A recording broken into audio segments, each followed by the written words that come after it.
All of his co-workers were gone. What could it mean? Stanley decided to go to the meeting room. Perhaps he had simply missed a memo.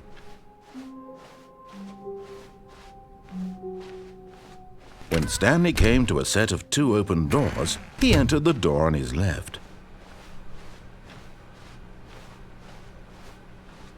Yet there was not a single person here either. Feeling a wave of disbelief, Stanley decided to go up to his boss's office. Coming to a staircase, Stanley walked upstairs to his boss's office.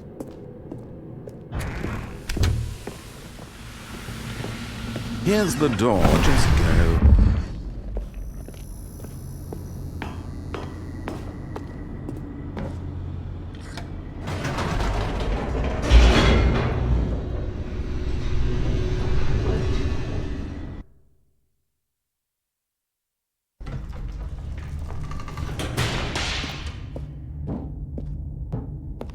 Stanley walked straight ahead through the large door that read Mind Control Facility.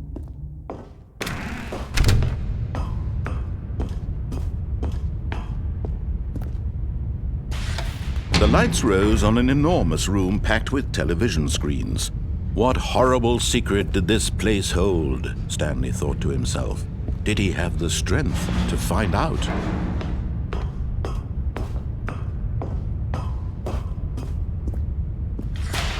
Now the monitors jumped to life, their true nature revealed. Each bore the number of an employee in the building, Stanley's co-workers. The lives of so many individuals reduced to images on a screen, and Stanley, one of them, eternally monitored in this place where freedom meant nothing.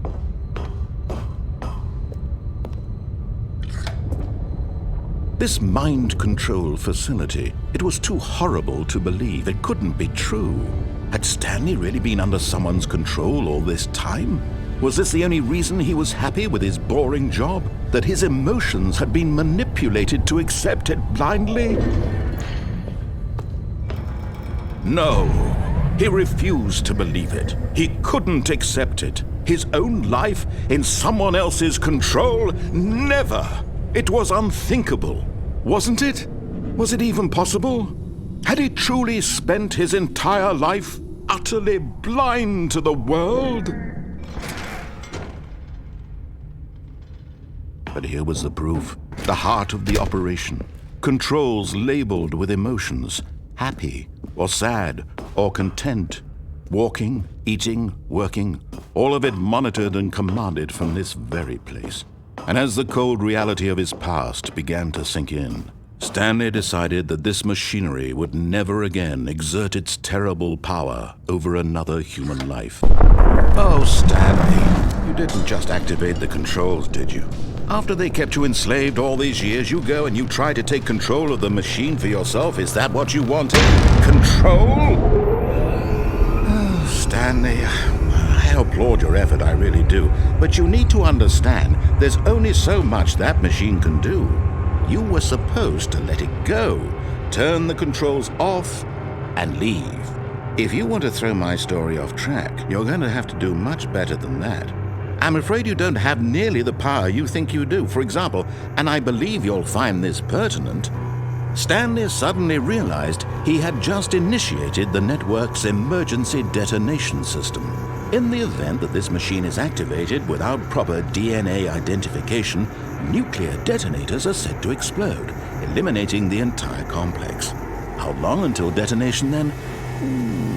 Let's say, 2 minutes. Now this is making things a little more fun, isn't it, Stanley? It's your time to shine. You are the star. It's your story now. Shape it to your heart's desires. Oh, this is much better than what I had in mind. What a shame we have so little time left to enjoy it. Mere moments until the bomb goes off. But what precious moments each one of them is. More time to talk about you, about me, where we're going, what all this means. I barely know where to start. What's that?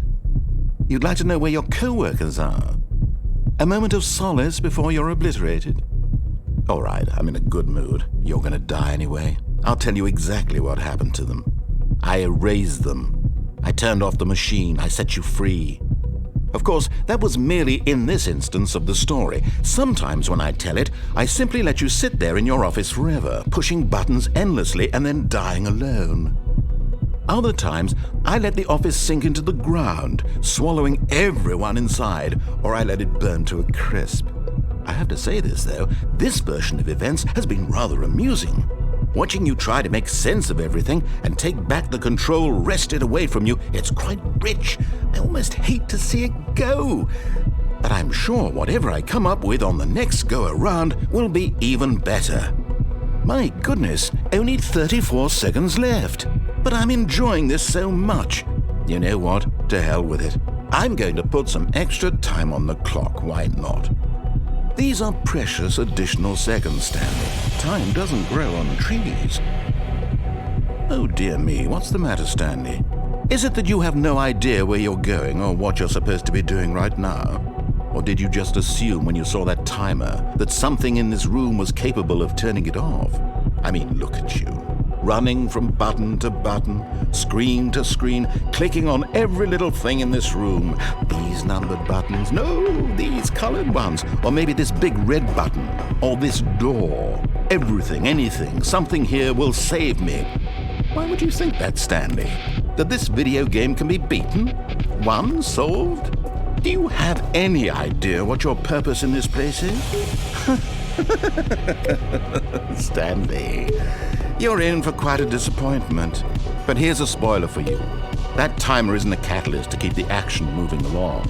It's just seconds ticking away to your death. You're only still playing instead of watching a cutscene because I want to watch you for every moment that you're powerless, to see you made humble. This is not a challenge. It's a tragedy. You wanted to control this world, that's fine. But I'm going to destroy it first, so you can't. Take a look at the clock, Stanley. That's 30 seconds you have left to struggle. 30 seconds until a big boom and then nothing. No ending here, just you being blown to pieces. Will you cling desperately to your frail life, or will you let it go peacefully? Another choice. Make it count, or don't. It's all the same to me, all a part of the joke. And believe me, I will be laughing at every second of your inevitable life from the moment we fade in until the moment I say, happily ever after.